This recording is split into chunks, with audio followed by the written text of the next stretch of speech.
আসসালামু আলাইকুম। কেমন আছেন সবাই? আশা করি সবাই ভালো আছেন।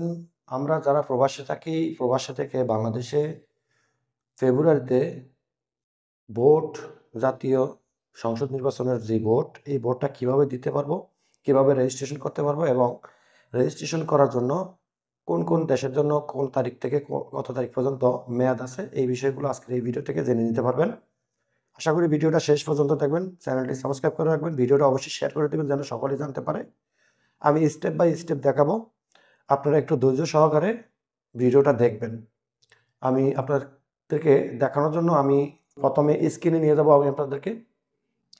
তো আপনারা যেটা করবেন সর্বপ্রথমে আমি আপনাদেরকে দেখাবো যে কিভাবে রেজিস্ট্রেশন করবেন এবং কত তারিখ থেকে কত তারিখ পর্যন্ত কোন কোন দেশের জন্য রেজিস্ট্রেশনের তারিখ দেওয়া আছে, সময়সীমা দেওয়া আছে, সেটা আমি আপনাদেরকে দেখালে আপনি মোবাইলের প্লে স্টোর থেকে পোস্টাল ভোট বিডি অ্যাপ্লিকেশনটি ডাউনলোড করে আপনি রেজিস্ট্রেশন করে নিতে পারবেন। তো সেটার জন্য আপনারা সর্বপ্রথমে আমি আপনাদেরকে দেখাচ্ছি যে আপনারা একটু স্ক্রিনে ফলো করেন। এখানে লিখবেন যে পোস্টাল ভোট বিডি সময়সীমাগুলো দেখার জন্য এবং কিভাবে আপনি ভোট দেওয়ার জন্য রেজিস্ট্রেশন করবেন সেগুলো এখান থেকে দেখে নেবেন। তো এখানে পোস্টাল ভোট বিডি লেখার পরে এরকম পেজটা আসবে। তো আপনারা এই যে পোস্টাল ভোটিং আইটি সাপোর্টেড এখানে ক্লিক করবেন। ক্লিক করার পর এরকম আসবে, আপনারা বাংলা করে নেবেন। এখানে বাংলা আছে, এখানে বাংলা করে নেবেন। আমি বাংলা করে নিলাম। এরপরে এখানে দেখতে পাচ্ছেন যে লাল বর্ণের দুইটা পপআপ লেখা আছে, লিঙ্ক পোস্টাল ভোটিং আপডেট। পূর্বে নির্বাচন কমিশন থেকে যেই সিস্টেমটা দেখাইছে সেই সিস্টেমটাকে আপডেট করে দিছে। এই জন্য আমি অনেক আগেই দেখাইতে চাইছিলাম, দেখাই নাই। পরবর্তী জানতে পারলাম যে সিস্টেমটা তারা আপডেট করবে। তো ঠিকই তারা আপডেট করে দিছে। পোস্টাল ভোটিং আপডেট লেখা এসে গেছে, আগে ছিল অন্য লেখা। তো পোস্টাল ভোটিং আপডেটে ক্লিক করবেন। এই পোস্টাল ভোটিং আপডেটে ক্লিক করলে আপনার সামনে এরকম একটা পেজ আসবে।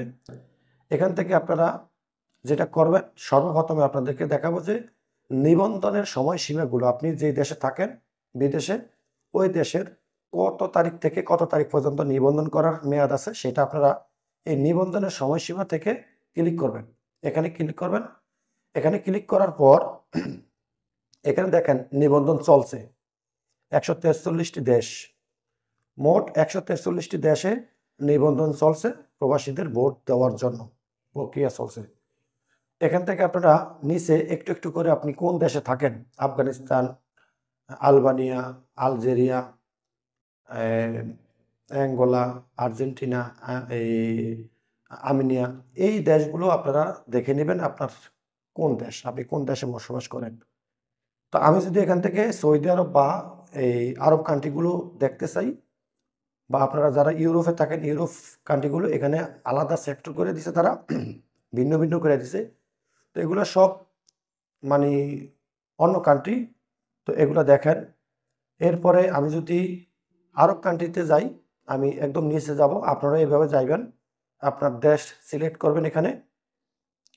তো একটু নিচে যাইতে যেতে দেখেন এই যে নিবন্ধন শীঘ্রই শুরু হবে, এখানে লেখা আছে 8টি দেশের নিবন্ধন শীঘ্রই শুরু হবে, যেগুলা এখনো শুরু হয়নি সেগুলা, আর যেগুলা শুরু হয়ে গেছে অলরেডি সেগুলো হলো এই যে উপরের এগুলা, ঠিক আছে। এগুলো আর নিবন্ধন শীঘ্রই শুরু হবে Bahrain, Bangladesh, Kuwait, Malaysia, Oman, Qatar, Saudi Arab, সংযুক্ত আরব আমিরাত, এই কয়টা দেশে নিবন্ধন এখনো শুরু হয়নি, শুরু হবে কত তারিখ থেকে? 30/11/2025 থেকে। তো আপনারা এখান থেকে দেখে নেবেন যে Bahrain, Bangladesh, Kuwait, Malaysia, Oman, Qatar, Saudi Arab, সংযুক্ত আরব আমিরাত, এই দেশগুলো আপনারা নির্বাচন করে দেখে নেবেন যে 30/11/2025 থেকে 18/12/2025 পর্যন্ত সৌদি আরবের মেয়াদ আছে, অর্থাৎ নভেম্বর 30 থেকে ডিসেম্বরের 18 তারিখ পর্যন্ত মেয়াদ।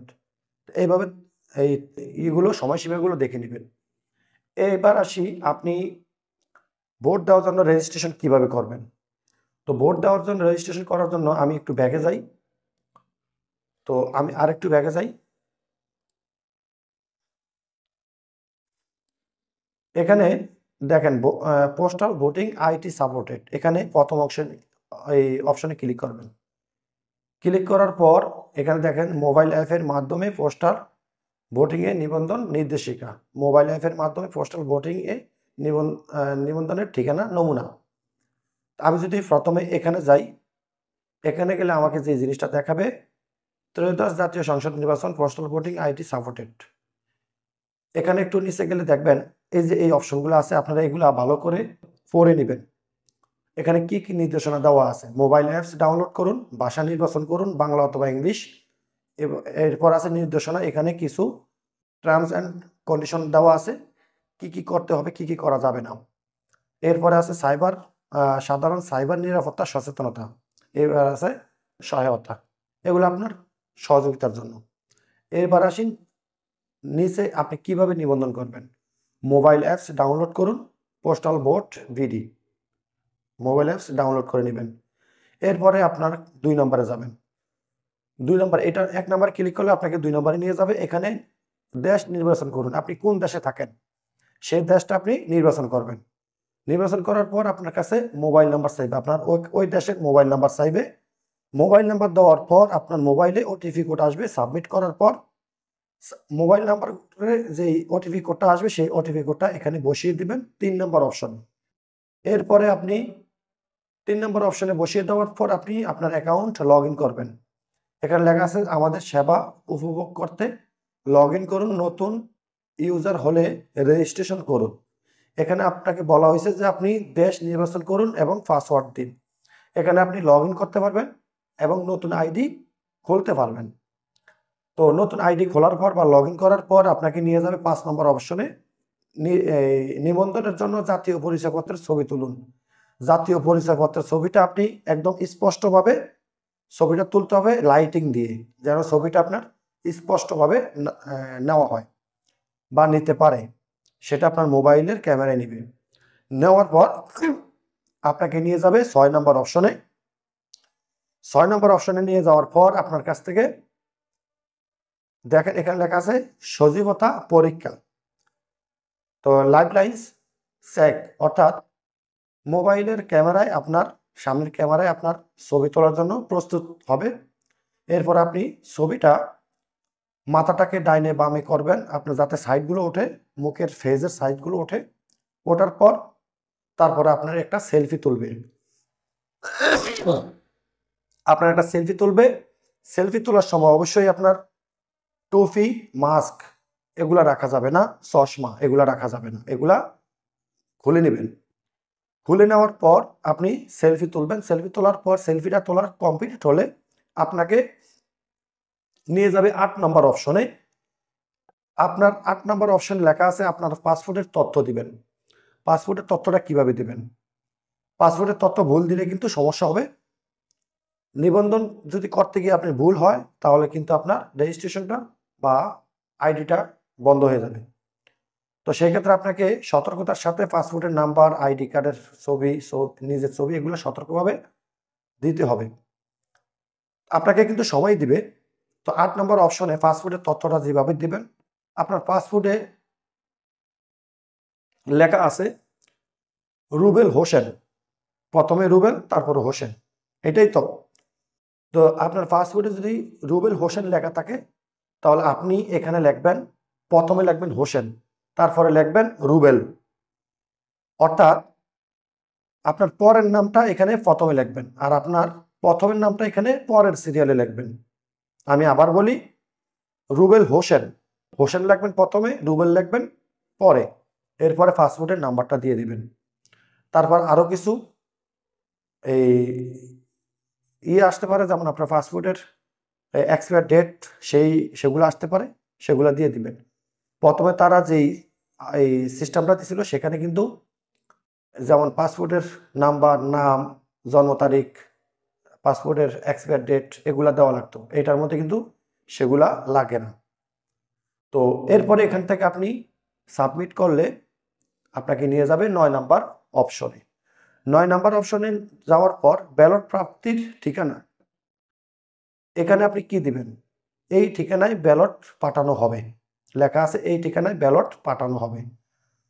তো আপনি বিদেশে যেই স্থানে থাকেন স্থায়ী ঠিকানাটা দিবেন, আপনার রুমের নাম্বার, আপনার ওই এলাকার যে পোস্ট অফিসের কোড নাম্বার, পোস্ট অফিসের কোড নাম্বার ঠিকানাটা সুন্দরভাবে দিয়ে দিবেন। যেমন এখানে আপনার বাসা number, flat number, apartment number এবং ব্লক নাম্বার, অর্থাৎ আপনার যে স্থানটা, রোড, এগুলার সম্পূর্ণ ঠিকানা দিয়ে দিবেন। আপনার কাছে ভোটের যেই ব্লড পেপারটা সেটা পাঠানো হবে। তো ব্লড পেপারটা পাঠানোর জন্য তারা এই যে আপনি প্রক্রিয়াগুলো কমপ্লিট করলেন, এগুলো যাচাই বাছাই করা হবে। যাচাই বাছাই করার পর এখানে এই যে গ্রিন সিগন্যাল আসবে 10 নম্বরে। এটা আসার পর এখানে বলা হবে যে আপনার পোস্টাল ভোটের পোস্টাল ব্যালট পেপারের আবেদন অনুমোদন হয়েছে। যদি এখানে কোনো সমস্যা থাকে বা ঝামেলা থাকে তাহলে এটা অনুমোদন হয়নি বলবে। কোথায় সমস্যা হয়েছে সেটা লাল অক্ষরে দেখিয়ে দেবে। তো এই হলো বিষয়টা। এরপরে আপনাকে অপেক্ষা করতে হবে ব্যালট পেপারটা আপনার কাছে আসার জন্য। তারপর আপনি ভোট দিতে পারবেন। তো আশা করি বুঝতে পেরেছেন। ভিডিওটা যদি ভালো লাগে অবশ্যই শেয়ার করে দেবেন। ভালো লাগুক বা না লাগুক, আশা করি অবশ্যই ভালো লাগছে। কারণ এইভাবে আপনারা রেজিস্ট্রেশন করবেন ভোট দেওয়ার জন্য। তো যদি চ্যানেলে নতুন হয়ে থাকেন চ্যানেলটি সাবস্ক্রাইব করে দিবেন, পাশে থাকা বেল আইকনটি অন করে রাখবেন। আল্লাহ হাফিজ।